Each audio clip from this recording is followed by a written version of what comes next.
Quanto mais você sua no treinamento, menos você sangra no campo de batalha. George Payton. E aqui na minha frente tem uma especialista em treinamento. Uau, verdade. Iris, poucas universidades corporativas sobreviveram no mundo. GE, Universidade do Hambúrguer, você ultra especialista, e eu tenho a felicidade de estar com alguém que me inspira, mesmo porque fui funcionário do MEC Estados Unidos, lá na base, né? Lá na base mesmo. Recolhendo neve de drive-thru a menos 30 graus. Caramba. Em Montana, e até hoje tem um dedão do pé que não funciona, congelou. Né? Dentro daquela... O angiologista falou que ele está vivo, só não sinta. Mas lembro disso com muito prazer, porque o próprio MEC, que também fez parte da sua história, assim como o Apple, foi a minha grande escola de marca, que é o que eu trabalho diretamente hoje, e a minha grande escola de processo. Eu não tive a oportunidade de fazer na Universidade do Hambúrguer, fui treinado nas próprias 3 unidades a que eu acabei integrando. Mas, de alguma maneira, eu via algo diferente ali, onde poucas empresas conseguem sustentar. Já que, quando tem uma crise, primeira coisa que as empresas fazem, corta a universidade corporativa, corta o gestor corporativo. O treinamento. O treinamento. Primeiro, que raios aconteceu no mundo para você ir parar nessa área? É muito interessante isso que você estava falando de você ter trabalhado no McDonald's. Existe uma estatística que a cada 4 americanos, pelo menos um trabalhou no McDonald's, e a gente tem pessoas super famosas. O Jeff Bezos, que é um dos caras mais ricos do planeta, também trabalhou no McDonald's, e ele às vezes menciona, né, o quanto ele aprendeu. Eu tenho um artigo no LinkedIn que tem uma lista, eu cito a minha experiência e cito quem são as celebridades que trabalharam no McDonald's. Vou lhe incluir lá. Vou adorar. Não, mas eu fui parar no McDonald's também, eu acho que parecido com a tua história, né? Aquele momento você queria um trabalho, a universidade não, mas o McDonald's é uma empresa que investe muito como um primeiro emprego, você não precisa ter experiência, então é uma porta de entrada para jovens, né? No Brasil, principalmente. Título da sua palestra? O título da minha palestra, uma delas é do balcão à alta direção. Isso, exatamente. Eu gosto. Eu quis rimar, né? Que é exatamente isso. Mas quando eu entrei, eu não tinha a menor pretensão de ter essa carreira. Mas quando eu chego naquele universo e vejo as oportunidades daquela empresa gigantesca que minha mãe achava que era só uma lanchonete, então eu falei, poxa, me apaixonei pelo trabalho, tô vendo aqui muitas oportunidades, é aqui que eu quero ficar. Que idade você tinha? Eu tinha 16 anos. Caramba! 16 anos. Aqui em São Paulo? Aqui em São Paulo, na Lapa. O primeiro restaurante foi a Lapa. Mas você também entrou jovem. Quanta idade você tinha? Eu tinha 20. 20, então. Fiz meu 21 dentro do McDonald's, ganhando um bolo do Ronald McDonald. Tá vendo? Tem coisa que a gente nunca mais esquece, né? Marca a vida. Na época, a única coisa que eu sabia falar em inglês era ok. Então, o que acontece? Dentro daqueles intercâmbios de trabalho, etc., chegou em cima do laço de ir, eu com visto de trabalho J1, Dal Bosco, temos aqui uma única oportunidade, mas a gente não sabe se você vai querer, não. Onde é que é? Montana. Caramba. Ninguém vai trabalhar em Montana no inverno, porque fora o Alasca é o estado mais frio dos Estados Unidos. Tanto é que na imigração, aceitei, quando fui contratado pelo McDonald's, a própria agente de imigração em Nova York falou, para onde é que você está indo? Né? Primeira vez você está vindo para cá. Era a minha primeira vez, viagem internacional, não nasci em berço de ouro, primeira vez para trabalhar fora do país, primeira vez fora do país é para trabalhar. Eu falei, estou indo para Montana. Ela falou, ninguém vai para Montana. O que você vai falar? Tanto é que ela achava que era um imigrante legal, né? Querendo ter alguma tentativa. E dentro dessa jornada muito novo, ainda bem, Iris, que eu entrei novo ali. Né? Ainda bem. Você desenvolveu carreira lá dentro, eu não. Mas o que o MEC lhe ensinou aos 16 anos? Olha, me ensinou muita coisa e é interessante porque, como eu falei, eu entrei sem a menor pretensão e quando eu chego ali, me apaixono pelo trabalho e faço bem e logo já tenho minha primeira promoção após 10 meses, eu aprendi que você é capaz, se você realmente se dedica, dentro de uma estrutura que te promove treinamento, e aí eu já vou entrar com a palavra treinamento, desenvolvimento e educação. Então, na verdade, imagina que eu cheguei ali com 16 anos sem saber nada, aprendi praticamente tudo ali, eles viram o meu interesse e o meu empenho, e aí eles, obviamente, me ofereceram um processo de desenvolvimento para que eu pudesse coordenar minha primeira equipe, que foi bem desafiador, porque eram meus amigos. Até então eram meus amigos. Mas você se sobressaiu de alguma maneira. Sim, me sobressaí. Então, passei a ser a coordenadora de equipe, que coordena a cozinha, ou que coordena o balcão, ou que coordena o salão, ou o drive-thru, de amigos meus. Então, eu diria que me ensinou muita coisa, mas a minha primeira tentativa de liderança, não vou dizer que foi liderança ali, porque não era liderança, era uma coordenação, longe dos conceitos de liderança, mas foi exatamente a minha primeira oportunidade, aos 17 anos, de liderar a minha primeira equipe, que depois eu nunca mais parei de liderar pessoas. Hoje de manhã eu palestrava no Itaim e eu falava que há 30 anos nós éramos, né, se tinha um conceito de nós, como profissionais, tinha o conceito de sermos chefe. Uhum. Depois a capa Forbes Exame era o gestor do ano, era nesse estilo. Uhum. Hoje em dia, você só ser gestor fica feio. Uhum. O seu bom da fita é ser chamado de líder. Okay? Por que eu faço essa escada aqui da mudança de termo? Quando você passou 16 para 17 anos, ter que coordenar de alguma maneira amigos, colegas de trabalho, provavelmente você encontrou algumas dificuldades, porque eram iguais e de alguma maneira agora tinham que seguir o seu modelo de liderança, que talvez a gente nem sabia o que era isso. Claro. Né? O termo soft skill nem existia. Não, imagina. O que foi o bom e o ruim de tentar liderar pessoas próximas? Eu digo, por vezes, tem até uma correlação do que você tentar vender algum produto ou serviço seu para quem é amigo. Pode ser bom ou muito ruim, ou mesmo contratar amigo para trabalhar com você. Qual foi o seu desafio? Eu gosto dessa pergunta quando você traz sempre os dois lados, né? O que foi bom e o que poderia ter sido melhor. Eu acho que o que foi bom foi o meu crescimento, as oportunidades que eu tive. E o McDonald's tem uma vantagem quando você fala que você tem que coordenar uma equipe, porque os processos, como você falou, eles estão muito bem estabelecidos. Então, não era o que a Iris estava falando ali que seria questionado, porque eu estava seguindo os processos que tinham que ser bem feitos. Então, aqui tem que ter qualidade, serviço, limpeza. O cliente tem que ser atendido em 1 minuto e 30, para isso existem esses passos. Então, era meio que a guardiã daqueles passos e eu era já a treinadora das pessoas novas que entravam daqueles passos. Agora, o que era ruim, óbvio, você tem resistência. Por que você e não eu? Né? O que você tem de diferente? E aí eu acho que entra realmente a sua capacidade de mostrar que se você foi escolhida para aquela posição, é porque talvez você tenha se comprometido mais, ou tenha estudado mais, ou tenha feito algo a mais. E eu não tenho dúvida, eu sempre falo da minha fórmula, que é quando você ama o que você faz bem feito, e não importa se é limpar o chão ou fritar batata, e quando você faz bem feito, você vê o resultado daquilo. Então, eu nunca simplifiquei, ou eu nunca, como é que eu vou dizer, eu nunca coloquei o trabalho de limpar o chão como menos importante, porque se era aquilo que eu tinha que fazer naquele momento, eu ia fazer o meu melhor, porque era eu que estava fazendo. Acho que a gente tem que ter orgulho, né? Senão você está violentando a si próprio, quando você não faz aquilo bem feito. Você, assim como eu, nós não nascemos em berço de ouro, certo? De jeito nenhum. De jeito nenhum. O que acontece? Quando eu fui trabalhar no Mac nos Estados Unidos, na minha cidade natal, nem existia Mac. Né? Tentaram uma vez fazer, eu acho, uma simulação, não sei se o Mac ainda faz isso no Brasil, mas ia primeiro um food truck, testava-se, sei lá, por 3 meses na praça daquela cidade, via se tinha aderência de mercado, e lá vai. Bom, algumas coisas deram certos fast foods ou não. Eu nasci numa cidade que hoje em dia tem 100 mil habitantes, no sul de Santa Catarina, chamado Tubarão, então que eu me lembro na época não tinha Mac. Então, quando apareceu, não era porque eu tinha uma paixão pela marca, mas foi a alternativa que me deram. Lá eu me arranquei para trabalhar e arrumei mais 2, 3 empregos e virava 18 horas de trabalho. No dia era uma loucura para de alguma maneira vir e pagar faculdade, juntar dinheiro. Bom, por que eu trago essa questão? Mas quando a gente olha para o Mac, muitas pessoas estão ali não pela paixão, não por um propósito, por uma missão, mas como um ato até de sobrevivência. Claro. Eu tenho um propósito, sim, que é pagar os boletos da próxima semana. E aqui vem o como, Iris. Porque como adotar uma cultura corporativa em alguém que, por vezes, pode não estar alinhado com o nosso propósito de marca.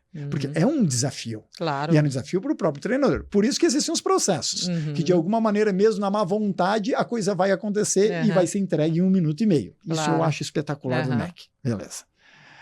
Mas, fora isso, como que você... Isso aqui não é religião, mas como você converte alguém? Adoro converter, porque, na verdade, eu não sei se você converte, né? Eu acho que a pessoa, ela tem que querer, e eu acho que começa um pouco antes, que é na contratação. Então, você tentar contratar alguém que tem um fit com a organização, por exemplo, o McDonald's contrata muita gente jovem. É um trabalho dinâmico, ele é rápido, a comunicação, ela flui de uma maneira muito dinâmica. Então, a maior parte dos jovens gosta dessa dinâmica. Todo mundo? De jeito nenhum. Eu lembro que nessa loja que eu entrei e que eu fui promovida aos 17 anos, grande parte das pessoas que entraram saíram. Então, o meu ponto é, primeiro, você contratar o mais próximo possível daquilo que é a cultura da organização. Obviamente, dar um bom treinamento para que a pessoa se sinta minimamente confortável em fazer aquele trabalho. E existe todo o trabalho que a gente já está cansado de falar, de reconhecimento, de ouvir, né, de perguntar. Mas, gente, olha, é uma pirâmide. Eu fui uma pessoa que cresci, então eu diria que de 100 funcionários, tem uma pessoa que vai crescer pelo amor, pela dedicação, pela competência, e tem uma série de pessoas que saem. Mas sabe o que é gostoso no McDonald's? Eu ouvi o que você falou. Eu trabalhei lá, eu dei a minha contribuição durante o período, eu aprendi e saí melhor do que quando eu entrei. Esse é o ponto, né? O que eu acho, de certa maneira, engraçado, mas engraçado aqui naquele humor até degradativo, triste, um humor triste, vamos dizer assim, é quando aquelas pessoas chegam, poxa, Adolfo, mas por que você, né, ou chegavam, por que você está lavando o chão com empenho, a louça? Isso não vai mudar nada aqui, faz só o básico. Primeiro que as pessoas não entendem que é por isso que o americano muitas vezes não está naquele subemprego e o brasileiro pega isso na América, né, do Norte. Porque enquanto você contrata um americano contratado para levar de A para B, o brasileiro fala, você não quer que eu faça também C, D, E, etc., pelo mesmo valor? Então, o brasileiro, muitas vezes, ele é apetitoso para o contratante.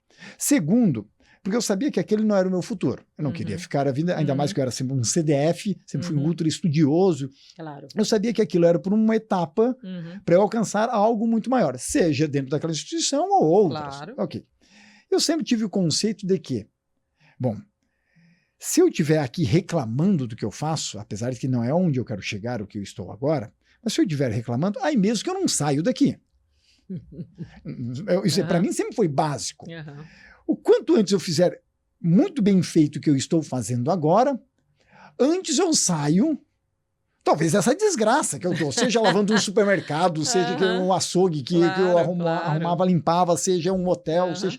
Pô, banheiro tudo sujo, quarto ensanguentado que deu pancadaria lá dentro. Pô, o que pode imaginar, eu trabalhei nos Estados Unidos limpando. Claro que eu não gostava daquilo, mas eu sabia que se trabalhasse de forma empenhada, talvez de alguma maneira alguém me tiraria de lá. Claro. Né? Ou juntava dinheiro quanto antes em overtime para ir para um passo. Esse era o meu perfil, Iris. Não era de grande parte que eu via. E aqui vem a grande questão. Quem que não é treinável? Olha, treinável todo mundo é quando fala de treinamento, porque existe uma diferença de treinamento e desenvolvimento. Ótimo. E aí treinamento é uma coisa mais técnica. Treinar é habilitar pessoas a cumprir certos procedimentos, a não ser que a pessoa tenha uma questão até física ou cognitiva, mas se não, qualquer pessoa é treinável, desde que ela queira. Existe lá o trinômio de treinamento que diz a pessoa certa, no lugar certo, com o plano certo. O que é a pessoa certa? A pessoa certa é aquela pessoa que tem o perfil e que quer fazer. Porque quando a pessoa não quer, não existe treinamento que vá resolver aquilo, né? E quando você fala de desenvolvimento, que aí sim é algo mais cognitivo, mais focado nas competências, né? Aí você tem uma questão ali que tem esses 3 lados, mas às vezes a pessoa não tem o dom, ou não tem o jeito com aquilo, ou é aquele cara que nasceu para trabalhar com tecnologia, porque ele é super focado e ele é concentrado, ele não gosta de conversar com pessoas, e tá tudo bem ele trabalhar com tecnologia, e se você forçar e tentar desenvolvê-lo a ter um comportamento, um soft skills que não é dele, ele talvez até desenvolva, mas é muito mais difícil, porque não é algo técnico, é algo de comportamento humano. Então é como se você quisesse transformar a personalidade da pessoa. Pode acontecer? Pode. Às vezes a pessoa fala, não, eu quero me desenvolver em trabalho em equipe, embora eu seja uma pessoa que prefira trabalhar sozinho, porque eu sei que trabalhar em equipe é importante, mas é muito mais difícil o desenvolver do que o treinar. Então, treinável todo mundo é, desde que a pessoa queira fazer aquilo, né? Grande parte das universidades corporativas não deram certo como a gente começou esse episódio. E por que você acredita nisso? Falta de planejamento financeiro para ter uma sustentabilidade educacional dentro da corporação, falta de treinar da maneira correta, talvez até com simulações, falta de dar uma perspectiva do porquê está sendo treinado e não apenas explicar que a pessoa deve cumprir aquele procedimento. É interessante porque você foi trazendo, inclusive, opções que todas elas fazem sentido. Se você não tem recurso, ou se você não tem a metodologia correta, ou se você realmente, de repente, não tem... Para mim, de tudo isso que faz sentido, uma coisa que é crítica que o McDonald's sempre teve é você ter que ter treinamento no seu DNA, entendendo que aquilo faz parte para melhorar o resultado da sua organização. E o McDonald's nasceu com esse DNA de que a importância de treinar. Se a gente pegar o McDonald's, ele teve um crescimento através de franquia, mas qual que foi o conceito? Eles desenvolveram um modelo de negócio e falaram, esse modelo de negócio é legal. Opa, como é que a gente multiplica isso rápido? Então, franqueando. Mas como é que a gente franquia? Escolhendo a pessoa certa, porque o franqueado passa por um processo de seleção, ele fica 3 dias na loja fazendo ali, limpando o chão, fritando batata, mesmo ele tendo dinheiro para comprar uma franquia. E depois, ele passa um ano em treinamento, se ele foi selecionado, porque já teve executivos com muita grana que a gente teve que falar, desculpa, você não leva jeito para esse negócio, e é bem difícil você pegar um cara competente, bem sucedido numa outra organização e falar, você não vai poder ser dono desse negócio, porque não está no seu DNA esse tipo de negócio, né? Então já teve, e o cara falar assim, mas eu sou bem sucedido, como vocês não vão me aceitar? Enfim, mas depois... E aí vem o ego, né? E a pois é, exatamente. E vocês veem que bom que a gente se livrou dessa bucha. É bem isso. Mas ele passa por um ano de treinamento. A questão da universidade corporativa que você está trazendo, eu acho que no McDonald's deu certo porque sempre esteve no DNA da organização. Mesmo quando não era um lugar físico lindo e maravilhoso, era numa salinha, o pessoal sentado em cima do...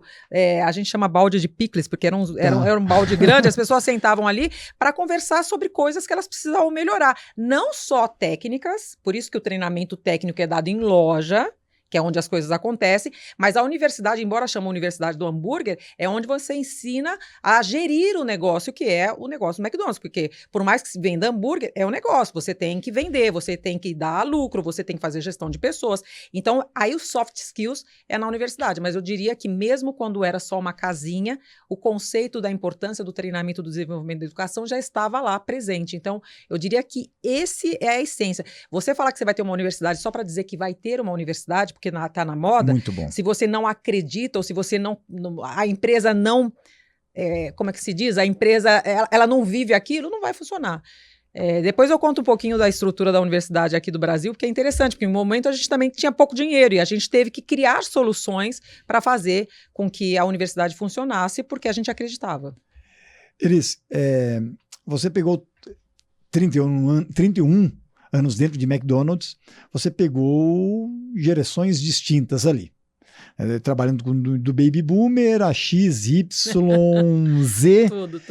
E se você estivesse ainda lá dentro, ainda ia pegar agora a Alpha entrando no mercado de trabalho, já que em janeiro desse ano, a Alpha, de fato, entrou legalmente, porque como a Alpha, o pessoal nascido de 2010 para frente, agora, em janeiro de 2024, fizeram 14 anos. Então, já dar para entrar como menor aprendiz em algumas instituições. Nunca aconteceu na história 5 gerações trabalhando ao mesmo tempo dentro de um CNPJ. Nunca na história da humanidade temos a chance, né? Nós como profissionais liberais, gestores, executivos, conselheiros, conselheiras, de estar vendo isso.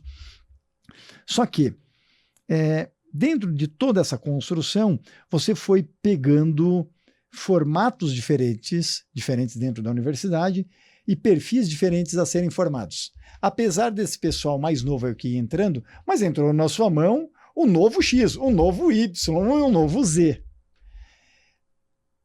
O que mudou no treinamento de 20, 30 anos para o treinamento dos últimos anos. E a gente entra um pouco, né, no que você gostaria, inclusive, de falar, no próprio formato do treinar. É interessante que no McDonald's uma coisa que a gente afirmava sempre é que os atendentes, né, a gente chama de atendentes, sempre terão 16 anos. O tempo vai passar, mas eles sempre terão 16 anos. Mas esse 16 anos não é o 16 anos, como você falou, de uma geração para outra, né? Ter 16 anos há 40 anos era uma coisa, ter 16 anos hoje é outra. Então, eu acredito que mudou muito a tecnologia, não tem a menor dúvida. Então, eu sou da época que a gente ia dar uma aula, dava uma aula com flip chart, tinha que preparar na noite do dia anterior, porque você tinha que escrever para depois ficar passando para as pessoas. A retroprojetor já era moderno, foi depois, né? E a gente fazia exames ali, tudo no papel. Então, a tecnologia mudou muito a metodologia de ensino. Então, a gente, uma época, era técnicas de apresentação. Você apresentava, as pessoas ouviam, depois tinha a provinha. Até que mudou para facilitação. Facilitação é você tem conhecimento também.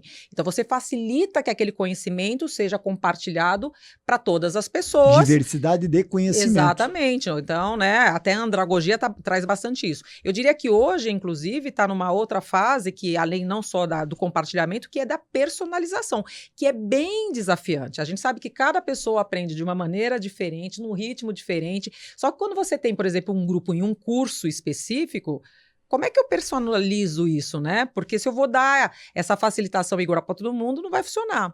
Então, existe hoje já métodos que você tenta identificar, inclusive através de tecnologia, do computador, quando a pessoa vai fazer, vamos dizer assim, uma avaliação antes do desenvolvimento, e que você captura não só o que a pessoa responde, mas também através das expressões você consegue capturar um pouco do estado de humor daquela pessoa, o que aquela chama mais a atenção daquela pessoa, é um desenho, é o escrito, é o sonoro, é o vídeo, e aí você tenta personalizar o pré-treinamento. E talvez um pouco do pós, porque quando você tem um professor na sala, é muito difícil você falar, peraí, gente, agora eu vou dar atenção para essa pessoa, porque é assim, ó, peraí, não dá. Então, existe hoje já ferramentas de pré e pós-treinamento e desenvolvimento baseado em características individuais. Ótimo você citar isso, porque era um dos assuntos que eu chegaria na pauta, no sentido de que maneira você acredita que inteligência artificial vai colaborar, ou por vezes, talvez, a depender da instituição, até negligenciar alguns processos básicos no treinamento corporativo. Então, isso é interessante o que você está trazendo, porque às vezes a pessoa também está tão focada na inteligência artificial e acha que toda a solução está aí. Ferramental. O ferramental, e esquece que existe aí a conexão humana, que nunca vai mudar no ser humano. É sempre quando eu tiver um humano falando com outro humano, é uma interação humana, não adianta. Então, o cuidado é justamente de não substituir. Não, agora eu tenho inteligência artificial, coloco o cara ali na frente do computador, o computador consegue facilmente reconhecer o que ele precisa, dar o que ele precisa e pronto, acabou. Não, aquela pessoa em algum momento precisa ser ouvida, ela precisa dar a opinião dela, ela precisa que você desafie ela com perguntas que o computador até pode fazer, mas é diferente o computador te fazer uma pergunta ou você fazer para ele, né? Porque a essência da inteligência artificial é saber fazer a pergunta correta, quando a gente fala de ChatGPT, por exemplo, mas eu desafio justamente as organizações a entender como elas vão usar a inteligência artificial para facilitar uma série de processos sem perder a relação humana que, gente, não dá para substituir. A máquina ainda não tem esse lado emocional e essa sensibilidade para perceber algumas coisas.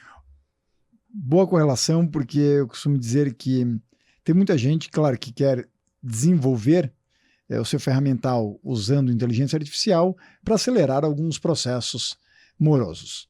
Agora, uma outra parcela de profissionais está querendo resolver com IA uma terceirização de responsabilidade que tem que continuar no humano, que você bem citou. E aqui vem uma outra reflexão, porque quando a gente fala em IA, relacionamos empresa de tecnologia. Eu costumo dizer que hoje não tem mais como você falar que a minha empresa é do setor de tecnologia. Todos hoje em dia temos que ser, a não ser que sejamos artesãos, né? Falávamos até antes aqui do episódio. Hoje em dia qualquer empresa tem que ser uma edutech e tem que ser uma empresa de tecnologia. Isso claro. Ninguém mais vai fugir com relação a isso.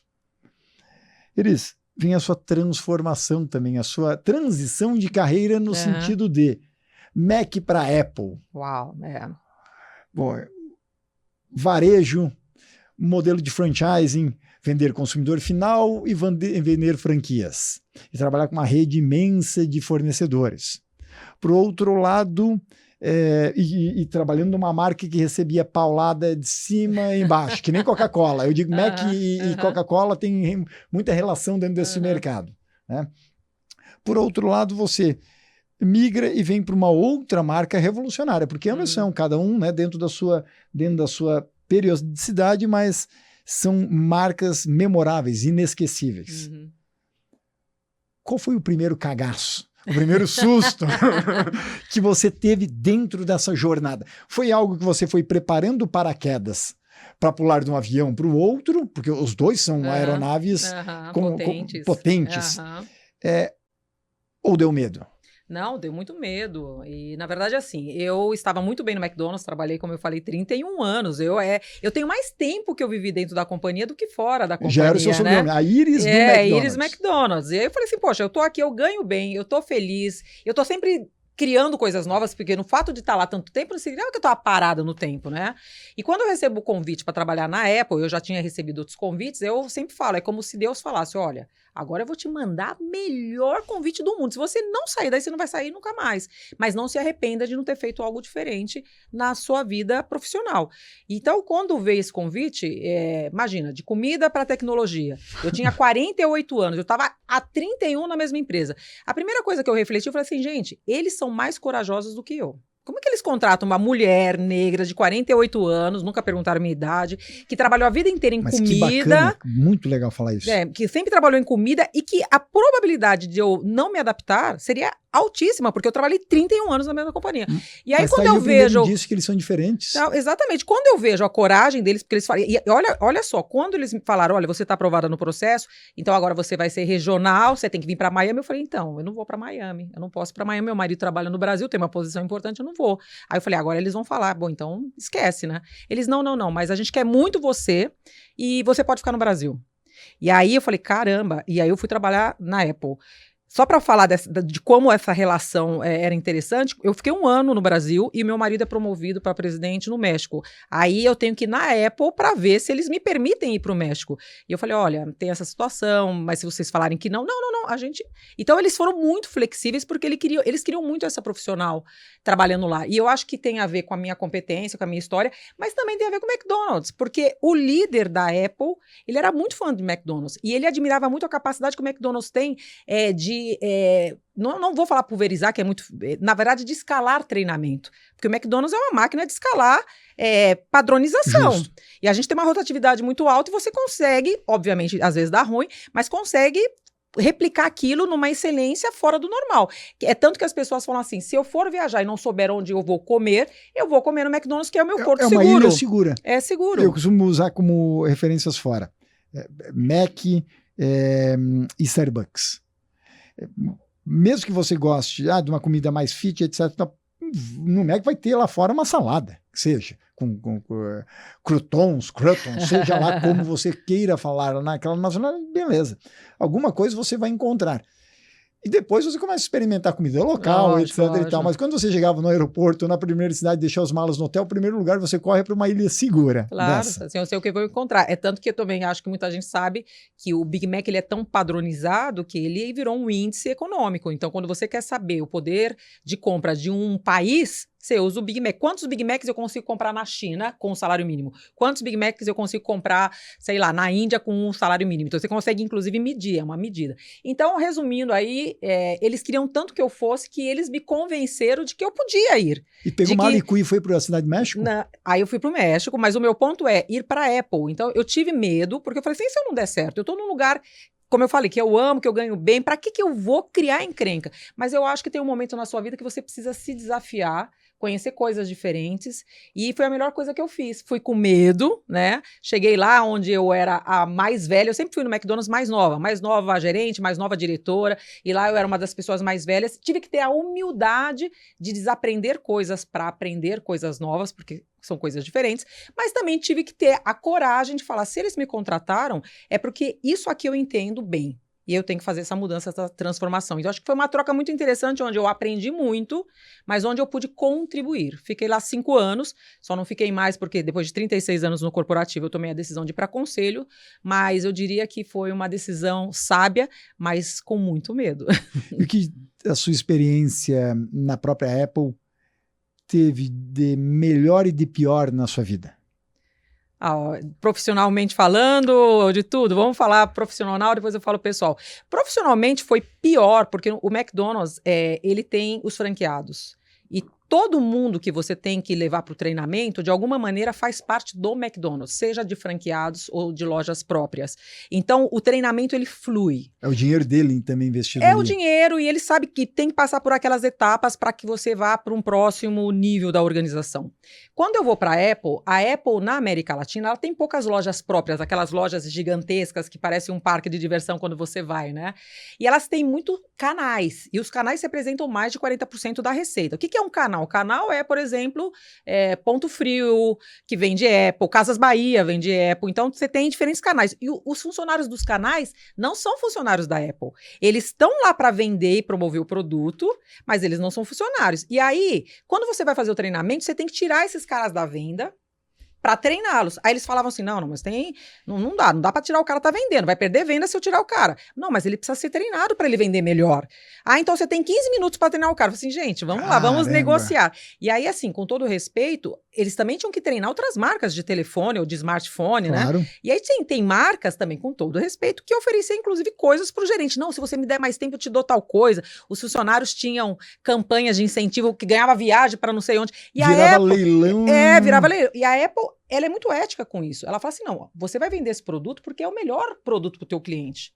Não porque você vai ganhar alguma coisa. O que você vai ganhar é a credibilidade, a fidelidade do seu cliente, é a satisfação de falar, poxa, eu vendi um produto que vai mudar a vida desse cara, Mas né? será que o comercial, ele tá ligado para isso? É. E se o cara tem boleto da semana que vem para pagar, e o que importa é a comissão? Pois é, por isso que eu tô dizendo que foi pior. Para mim era muito mais difícil, muito mais desafiador treinar essas pessoas, porque o nível de compromisso delas com a marca era muito inferior do que era no McDonald's. No McDonald's o cara tá lá dentro, veste a camisa, vamos treinar e vamos dar o melhor. E o que tem de espetacular? De espetacular, eu revi o meu conceito de inovação, de tecnologia, eu revi o meu conceito de diversidade geracional. Então, não necessariamente quem tem mais idade é quem sabe mais. Pelo contrário, como eu falei, eu aprendi com gente muito mais jovem do que eu, mais jovens do que eu. Falei, caramba, agora eu tenho que admitir, eu sou mais velha, tenho mais experiência de mercado, mas de tecnologia esse cara entende mais do que eu. E ele vinha e me ensinava, e me explicava. Então, eu acho que isso foi o lado bonito, né, de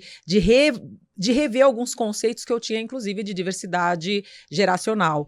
E aí, pessoalmente falando, né, a empresa é a empresa mais valiosa do planeta, e eu não tenho problema nenhum de dizer que, quando eu fui para a Apple, o meu salário era um pouco menor do que o do McDonald's, porque como eu estava tanto tempo no McDonald's, eu até falei assim, caramba, estou indo para a empresa mais valiosa do planeta, vou ganhar menos. E uma coisa que eles falaram assim, não, o melhor plano de incentivo que a gente tem são as stock options. Aí eu pensei comigo, caramba, mas stock options, ela sobe e desce. Pode ser que, né? E aí, realmente, falei, tá bom, outra vez, eu quero essa experiência, eu quero viver essa experiência. Vale o risco. Vale o risco, eu, graças a Deus, tinha um bom patrimônio, que é importante, a gente, ao longo da carreira, construindo um patrimônio para fazer escolhas em algum momento. E eu fiz essa escolha.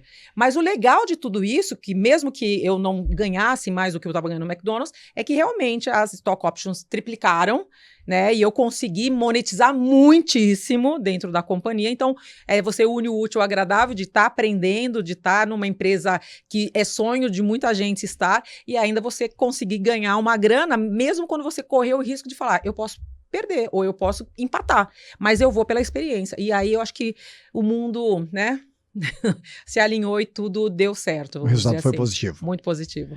31 anos de Mac. Depois você 5 de Apple. Tem o primeiro cagaço, né, de carreira, o medo de vou para a Apple e fica 5 anos. Aí vem talvez o segundo susto, né, o medo que você passa a empreender. Né? A Iris agora se torna de fato a sua própria empresa quando você vai para conselhos e deixa a Apple, mesmo no alto da crista, porque continuava sendo uma marca. Claro, continua sendo. Continua sendo a marca mais valiosa. Bom, bateu medo de novo ou lá pelo terceiro ano, segundo ano, você já começava, não tinha esse boom de conselhos empresariais, Já estava começando, mas você foi preparando o paraquedas para agora saltar para um terceiro avião? Porque, na verdade, do McDonald's para a Apple eu não preparei absolutamente nada, né? Eu não queria sair do McDonald's para ir para qualquer lugar. É que, na verdade, apareceu uma oportunidade que eu entendi que aquela oportunidade era como um chamado, e eu fui.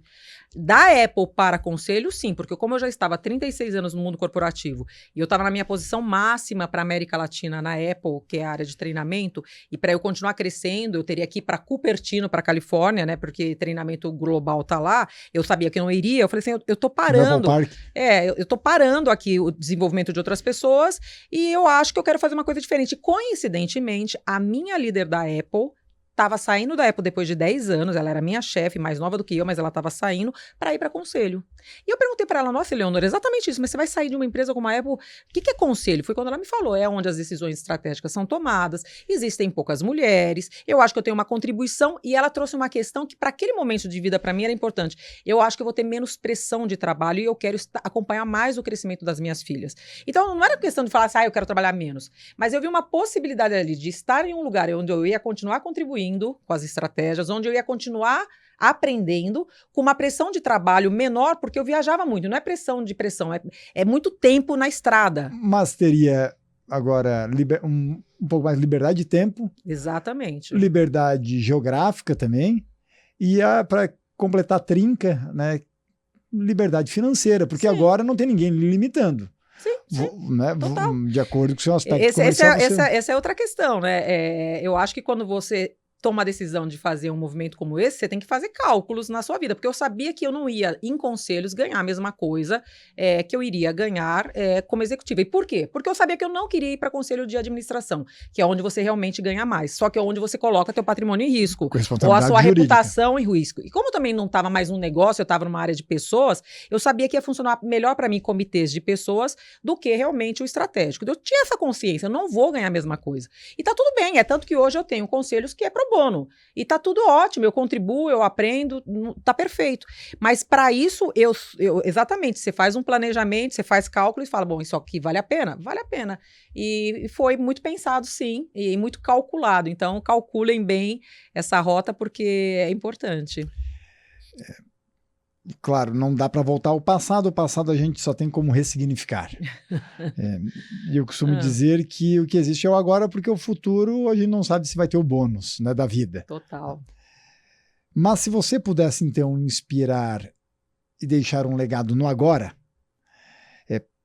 para gerações que estão agora lhe escutando, lhe vendo, de alguma maneira você talvez poderia criar um incentivo para que as pessoas talvez refletissem em algo que elas possam estar errando na carreira delas. E o que você considera que foi o seu maior erro de carreira, se é que ele existiu? Eu acho que o meu maior erro de carreira, que sempre existe em coisas que a gente poderia ter feito melhor, eu peguei pesado demais comigo. E pesado significa colocar muita pressão em mim mesmo para fazer perfeito, que eu acho que teve um lado bom, isso me levou a lugares diferentes, né, me destacou, como você falou no começo, acho que era isso? Desde você a primeira... se pressionou muito? Me pressionar em estudar, em fazer melhor, e fazer de novo, e às vezes ficar chateada porque não tinha ficado bem feito, então eu acho que eu fui muito exigente comigo, em consequência, com os outros. Então, eu também tive, às vezes, pessoas que falavam, Iris, mas você é muito séria, você é muito brava, você é muito exigente. E é engraçado que tem gente que, durante um período, reclamava, e hoje eu encontro algumas pessoas que falam assim, você foi a melhor líder que eu tive, no sentido de aprender como realmente as coisas têm que ser feitas. E né? outros guardam com rancor. Deve ter. Gente, ilusão achar que você vai agradar todo mundo. Não tenho a menor pretensão, né, de agradar todo mundo. Mas hoje o que eu sinto eu poderia ter pego mais leve comigo mesma e ter conseguido os mesmos resultados e também com as pessoas. Esse é o ponto, né? Até quando você falou que era de chefe e depois de gestor para líder, a gente também vê essa evolução. O ser humano hoje preza muito a qualidade de vida. Aí eu venho de um período, e não tenho vergonha de falar, porque era assim, de comando e controle, né? O famoso, muito né? Bom. Como é que é? Ouve quem tem juízo e obedece, não lembro a frase, mas enfim, alguma coisa assim. E aí eu tive que ir me adaptando para continuar na liderança, porque se eu continuasse daquele jeito, o pessoal falava, vou te mandar embora, você tá louca, né? Então eu acho que eu poderia ter feito isso, quando eu percebi que eu poderia liderar de uma maneira mais suave, tendo mesmos resultados, eu falei, poxa, eu deveria ter feito isso antes, mais cedo. Eu acho que foi esse o meu grande Diria que o meu grande erro. E aqui não importa se é uma questão profissional, pessoal, mesmo porque é difícil a gente separar, já que é um templo só. Mas qual foi a fase mais difícil que você enfrentou na sua vida? A fase mais difícil é que a mulher, principalmente, ela quer construir a carreira, né? E construindo a carreira, estudando e tudo mais. Em algum momento eu adiei o sonho de ser mãe, né? Então fui enrolando, falei, bom, com tal idade. Só que chegou essa tal idade e eu não consegui engravidar. E aí bateu o desespero, porque a mulher tem um relógio cronológico, que não é que qualquer momento você pode engravidar. Então essa foi uma fase bem complicada, porque eu, obviamente, tinha construído uma parte boa da minha carreira, queria engravidar e não conseguia. E aí eu comecei a olhar e falei assim, será que é porque eu, né, adiei o sonho, né, de ser mãe e por isso que eu tô pagando por isso? Então foi uma fase de muita reflexão, de questionar todo o esforço que eu tinha feito e toda a dedicação, que é bem ruim, né? Você tem uma fase que você fala, poxa vida, será que... E aquilo que você falou, o passado você não vai voltar mais. Graças a Deus, eu acabei fazendo um tratamento com meu marido, tive meu filho, queria ter tido outro filho. Então uma coisa que eu sempre recomendo às mulheres é, se você realmente quer ter uma grande carreira, mas também quer ter um filho, e você quer adiar esse sonho, não tem problema, desde que você tenha certeza que você é uma pessoa que não tem nenhuma questão de saúde. E eu achei que quando eu tomasse a decisão de engravidar, mesmo que fosse mais tarde, seria rápido, e não foi. E aí bateu um pouco do desespero durante 2, 3 anos ali, o tempo passando e eu não conseguindo, foi estressante. O que as pessoas têm que ter a clareza é que para a mulher vai ser mais difícil. Sempre. Seja pelo pré-conceito, seja pelo fato de que capaz de voltar e o emprego não existe mais, seja pelo fato o prazo, né, da validade, ali eu acho que você usou essa expressão, algo assim, no sentido do período para se engravidar. Então sempre vai ser mais difícil. Muito mais difícil. Fora que não tenho a noção e nem nunca vou ter o que deve ser de ter que criar um filho, né, sendo mãe. Né, sendo mãe, viajando, porque você fica com aquela culpa, nossa, tô viajando, será que meu filho tá bem? Exatamente, por mais que você compartilhe muito isso com o marido, graças a Deus meu marido sempre me ajudou bastante, mas tem essa culpa que vem da sociedade mesmo, é a mãe que tem que estar ali, que tem que cuidar, e muitas vezes eu não estava ali. A gente sabendo que é mais difícil, quando a gente vem para o meio corporativo, hoje em dia a gente vê várias empresas levantando bandeiras e de alguma maneira a gente percebendo que há mudanças estruturais para conseguir ter um maior respeito dentro dessa aderência né, das mulheres, principalmente cargo executivo, onde exige-se aí algo elevado em termos energéticos da mulher. Bom, só que tudo na vida tem um preço. Claro. Então tem muitas executivas que escolhem ir para uma determinada área, mas tem que saber que tem um preço para pagar aquilo. E o cargo, por vezes, não é de longe o sinônimo de felicidade, ou mesmo de sucesso. Claro. Onde eu quero chegar com isso aqui, Iris? Há muita gente hoje levantando bandeira, estão lá fazendo postagem no LinkedIn, etc e tal, seja a bandeira do empoderamento feminino, seja a bandeira da presença da mulher dentro de um board, seja a mulher em maior número em cargos executivos, C-level, mas, infelizmente, em mínima parte, da grande parte que levanta a bandeira, que eu percebo que, de fato, tem mudança estrutural. Infelizmente, eu vejo muito board washing, diversity washing, né? Woman washing, querendo passar uma imagem, marketing, mas aqui, de fato, aquilo não está mudando. Esse tipo de desafio é o que você hoje traz como pauta e enfrenta na pauta dos comitês ou dos conselhos consultivos, por exemplo, entre outros você faz parte, está sendo pauta frequente, você está percebendo? Eu acho que tem sido uma pauta muito mais frequente do que foi no passado. Imagina, eu sou uma mulher, além de mulher, uma mulher negra. Eu cheguei a ser 0,4% de mulheres negras em posição de liderança em grandes empresas. 0,4? 0,4. É absurdo, nem 1%. Nem 1%. Quando a população negra é de 56%, quando a gente fala de homens e mulheres, e quando a gente fala só de mulheres, é 28%. Então, isso inclusive me chamou a atenção, porque eu estou em conselhos, mas eu também sou vice-presidente e cofundadora de um instituto, que se chama Instituto Pactuar, que acelera negros em posição de liderança. Porque daí voltou a pergunta para mim, tá bom, 0,4%, parabéns, você chegou lá, tem muito orgulho de ter conseguido, mas o que você está fazendo para que isso seja diferente? E aí eu concordo contigo que hoje as pessoas falam mais. E eu digo que por 3 motivos. Ou porque a pessoa realmente fala, poxa, socialmente a gente tem essa responsabilidade de dar oportunidades iguais para todo mundo, que eu diria que tem uma relação até de amor, de consciência, de ser humano. Depois tem um outro aspecto, que é o aspecto, bom, gente, tá todo mundo fazendo, tá todo mundo de olho, a B3 tem um índice para empresas abertas, não vai ficar bonito na foto se a gente não fizer, né? E aí, então, aí existe as pessoas que fazem realmente, mas por uma questão de entender que, opa, isso aqui já virou estratégia do negócio, parte da estratégia, então vamos fazer. Se eu não fizer, eu vou apanhar de alguma maneira. Claro, o consumidor está percebendo, tem consumidor que fala, se não tem diversidade, eu não vou comprar de você. E tem uma parte que definitivamente ou finge que faz e não faz, ou definitivamente não faz.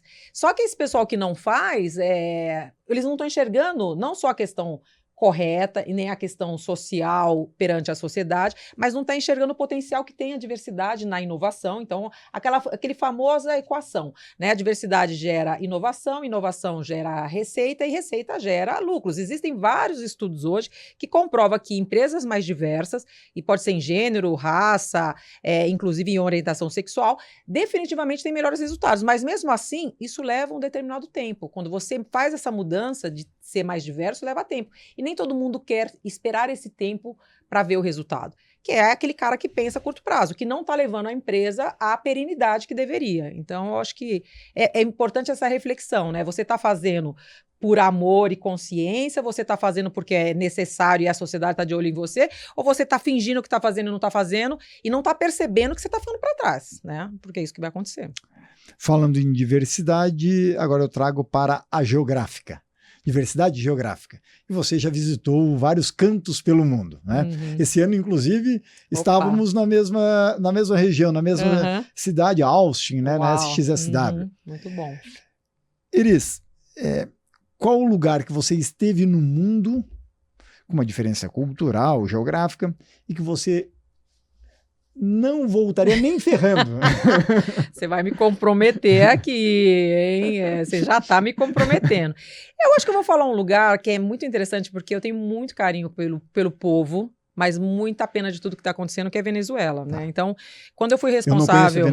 quando eu fui responsável pela América Latina, que eram 20 países, né? 2.000 restaurantes, 100.000 funcionários, então eu era responsável por essa estratégia, que é grande, 2.000 restaurantes? 2.000 restaurantes na América Latina, né? E 100.000 funcionários, que tem uma rotatividade alta. Então, Isso contando com os quiosques também, aqueles de shopping? Não... Restaurante é restaurante, quiosque é quiosque. Não, restaurantes são 2.000, não, o McDonald's no mundo tem mais de 38.000 restaurantes, né? Bom, resumindo tudo isso, eu tinha que ir à Venezuela. A Venezuela, inclusive, quando eu comecei a ir, era um país muito próspero. E você depois começa a ver esse país se degradando. Chegou numa fase que nós fomos proibidos, como executivos, de visitar a Venezuela. Porque o presidente da época, sem falar nome, ele chegava às vezes e falava assim, esse hotel agora é nosso. Então, imagina um Hilton, um hotel de cadeia, que ele falava assim, esse hotel agora é nosso. E você perde aquilo. E às vezes não, agora essa pessoa não volta mais. Era como se você perdesse a sua autonomia de ir e vir, ou de gerir um negócio que você investiu, porque o governo simplesmente...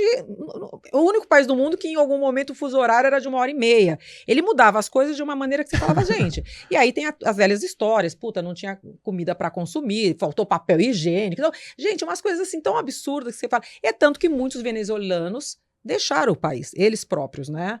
Inclusive, então, saindo da palestra, vindo para cá para a gente gravar, o Uber era venezuelano. Pois é, porque daqui eles a foram... 7 anos. Então são pessoas muito competentes, muito capazes. Eu tenho uma amiga minha, Gabriela Padrão, que é a pessoa que assumiu o meu lugar aqui no Brasil como diretora de treinamento para a América Latina. Ela veio ser reitora da McDonald's University no Brasil, da Universidade do Hamburgo no Brasil. Está lá ainda? Tá. Bota então, ela na roubada dessa mesa aqui. Isso, vai falar assim, porque está 10 anos no Brasil, pero habla assim, como espanhola, não como de Espanha. Ela é muito, muito engraçada. Com certeza, ela vai adorar. Então, eu tenho carinho por muitas pessoas e fico com muita pena de tudo que aconteceu no país. Espero que o país se recupere, mas é um país que eu não gostaria de voltar. Até porque eu comecei a ficar com medo. Quando a empresa mesmo falou, vocês não vão mais para Venezuela, porque é perigoso vocês irem para lá e eles não deixarem você voltar. Eu falei, já pensou? Você fica num lugar?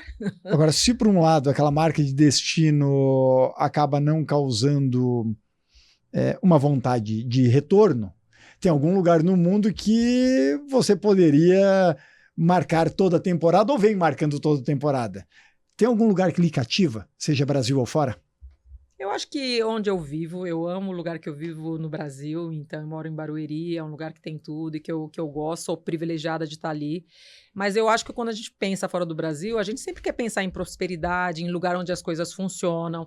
E não existe lugar perfeito, né? Definitivamente não existe, mas eu ainda acho que os Estados Unidos, talvez por ter trabalhado 36 anos em empresas americanas, não estou falando que os Estados Unidos é melhor que o Brasil, mas eu acabei aprendendo a admirar os processos, a maneira que as coisas funcionam, as pessoas que são comprometidas. Então, não estou dizendo, eu não trocaria o Brasil por lá, mas estou dizendo que é um lugar onde se falasse assim, Iris, você não pode mais ficar aqui no Brasil, vai para onde? Vai para os Estados Unidos? Eu iria feliz. É o meu canto também. Nova York, para mim, é inegociável, é aquela cosmopolita, em 100 metros você encontra 200 nacionalidades distintas. Exatamente, é muito globalizado, Por outro lado, né? tem Montana, que você vê mais bisão, búfalo e urso do que pessoas. E por vezes minha companheira chega, vamos visitar tal país ou X países pelo mundo.